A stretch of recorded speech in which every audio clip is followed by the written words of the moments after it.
Hello and welcome to Keep Effing Writing. I'm Kris Ripper and I am your host. Today we're going to be talking about writing faster. We're going to talk a little bit about writing speed in general first, and then I'll give you my 7 tips on how to write faster. That's not how to write fast because there's no universal speed for writing, so you can't write just in general fast, but you probably can, if you want to, increase your own writing speed to some degree. First, I do want to say there's no objective advantage to writing faster. It just means you've written faster. It doesn't mean your book is better. It doesn't mean your book will be done faster, because if your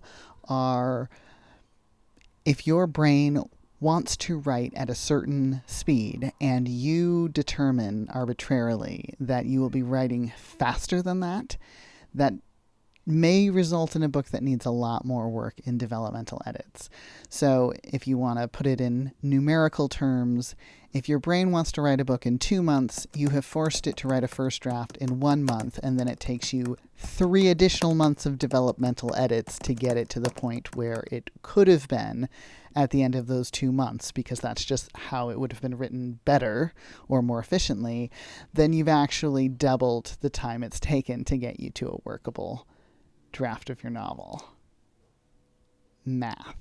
Really, I think the best way to go about this, if it's a thing that matters to you, is to just have fun with it. If it seems like a fun challenge to write 50,000 words in a month, 100% do it. If that seems like a lot of pressure, I don't think there's any advantage to doing it that way. 2 months, 3 months, 6 months, 2 years, those are all really decent time frames to write a good book. All of them. Let's talk about my 7 tips for increasing your writing speed. These break down into 2 main parts. Part 1 is reducing friction, and part 2 is getting your head in the game.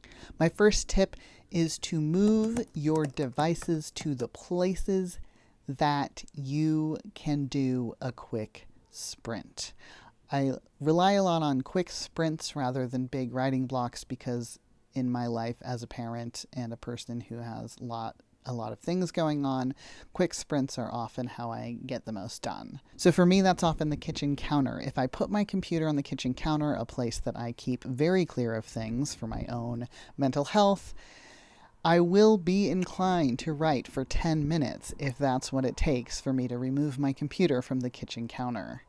It's often very helpful to have a few places like that. I also like to bring devices in the car. I do a lot of writing in the car, especially when my kid was fucking sleeping, would sleep on a car ride, and I'd be like, okay, now I have 20 minutes sitting in this parking lot because I'm not going to wake my kid up. If possible, expand the number of devices on which you can get writing done. So I have a laptop. I can also write on my Kindle Fire. I can write on my phone. It's just nice to have a number of different venues for that activity if you want to do it more often. Number 3, keyboards. I love a Bluetooth keyboard. I will link to the one that I particularly like in the down below, because I really enjoy the way that this particular keyboard can pair to 3 different devices, and all you have to do to get it to pair with one of them is turn it on and hit 1, 2, or 3. That's been really, really helpful for me. It just reduces the friction of getting to work, which is what this section is all about. You just want to reduce the friction of getting to work. Number 4 is assemble everything you need. This is, I think of it as that thing when you're a kid where you're like, I can't get to sleep, so I need water, I need a snack, I need to go to the bathroom. Your brain just keeps ticking down things on a long list of things that you need to do before you can sleep. Well, I do that with writing. I'll be like, clearly I need to go switch out the washing machine load, or I need to urgently fold some towels. Or why are all my things in laundry right now? I need to do the dishes. I need to research this word that I keep hearing in this audiobook but can't spell. I can't say it either. It refers to a certain type of ice formation that's found around the polar caps, whatever. But my point is, if you are going to start a writing sprint, it's good to get your water, your snack if that's a thing. Make sure the animals are fed. Just make sure all the basics are done so that you can go into sort of blinders mode and just do the thing that you intend to do without stopping every 5 seconds because you've been distracted by something else. A lot of people also use focus mode on their devices for this, or do not disturb. Things like that are all just helpful tools to get you to the place where you want to be so you can get the work done that you want to get done. Which brings us to section 2, get your head in the game.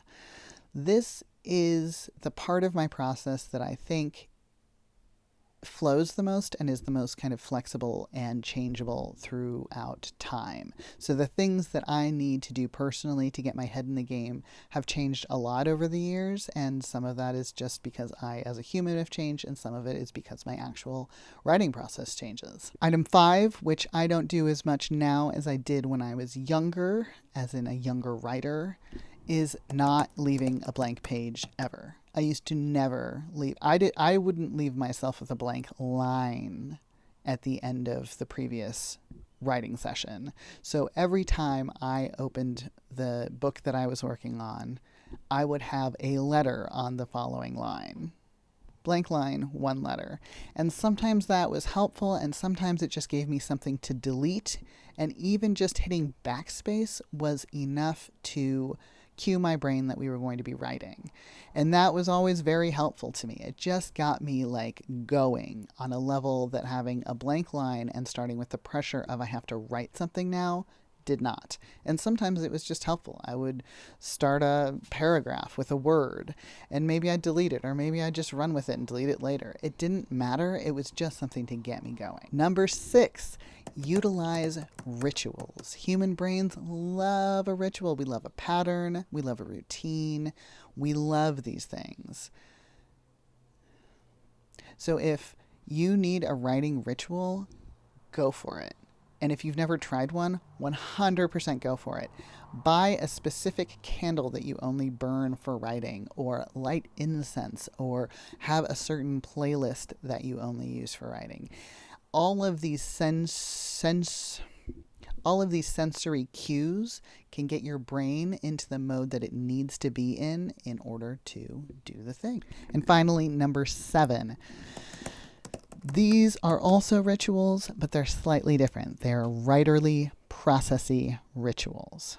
So my favorite is stealing completely from Deborah Chester's awesome fantasy fiction formula book, which I love and 100% recommend, is writing out, I feel like she calls them scene cards, but that may be different. That may be from Lisa Crone. Whatever it is. Writing out just very briefly, like, I'm going to write this scene. What is the main character's goal? What's going to completely screw up that goal? And like, on what slightly unsettled level will they be left? That's incredibly helpful for me because I am a meanderer. I know this will be shocking, but I ramble a bit, and I don't always keep track well, especially once I get going with dialogue of like, what the fuck is actually happening in this scene. So it's very, very helpful for me to sit down before I even start writing and nail down just like the basic plot beat that is happening in the scene. A lot of people, I think, can do this relatively automatically. Not me, man. Once I get going on dialogue, I what even is goals? I don't know. What is conflict? What is tension? I'm not sure. For you, that could be anything from doing the Chester thing to writing a list of 5 sensory things that are happening in this scene. What does this setting smell like, or taste like, or feel like on the skin? I love that one. I've done it a ton of times, and I think it has made me a better writer for sure. It could even just be basic lists. I don't know if you can hear the kitten, but he's very vocal right now. He can hear me talking, and he's like, what is happening? Why am I not involved? Why am I not included in it? It can be a very simple list. What are 10 feelings the main character has right now? What are 10 things they want to get done? What are 10 things that the antagonist in this scene, because scenes often have antagonists, even if they're small antagonists, like my dog right now, who is just randomly barking, just yipping. I think she wants to go get some food in the other house. Whatever. Anything like that that just primes your brain for what you want it to do is really, really helpful. All of these things can make your writing go just a little bit faster. I'm going to add a bonus because I just thought of it, which is fall asleep thinking about your story. That's the whole thing. This is one of those kind of, I'm not going to say urban myth things, but it's one of those things that you will come across if you are part of enough writing process conversations, and I have found it personally very helpful. If my last thoughts at night are like, how the fuck am I going to play with this tension? Or I'm worried about this one story arc and how it's like not quite hitting right. Weirdly enough, one's brain sometimes processes when one is asleep. And that is it. Those are your 7 tips. We're about to go into National Novel Writing Month if you're watching this in real time. And even if you're not, if you're just starting a project, this is a really good time to have a little sit down with yourself and to remind yourself not to take any of it too seriously. I will also say that I've been looking at the NaNoWriMo stuff, and I know there's like a daily word count goal, but that's not frequently how my word count tracking goes for a book. Like it's usually much more like 500 word day, 600 word day. Maybe I'll get lucky and do 1,000 words, and then maybe it'll go back down, but like it kind of gradually builds to a higher level towards the end of the project when momentum gets going. The hardest writing I've ever done is when a book stays at 1 word count for the entire thing. That's when I know I'm really pushing myself to get those words in and to finish that book. And no, I'm not going to ever mention which books those were, but they weren't good. They weren't good writing experiences. So yeah, there you go. I hope that all of your writing and other creative endeavors go well. Thank you so much for watching. I'm Kris Ripper. You can find me on Facebook at Rippers Irregulars, krisripper.com/irregulars. The link will be in the description. You can find me on Blue Sky, whatever the hell that is, and excitingly, you can find me and join me on Patreon, even if you do not currently have the money or inclination to pay money. You can just come and hang out and vote and comment all you like. Patreon.com/KrisRipper. Thanks so much for watching. Bye.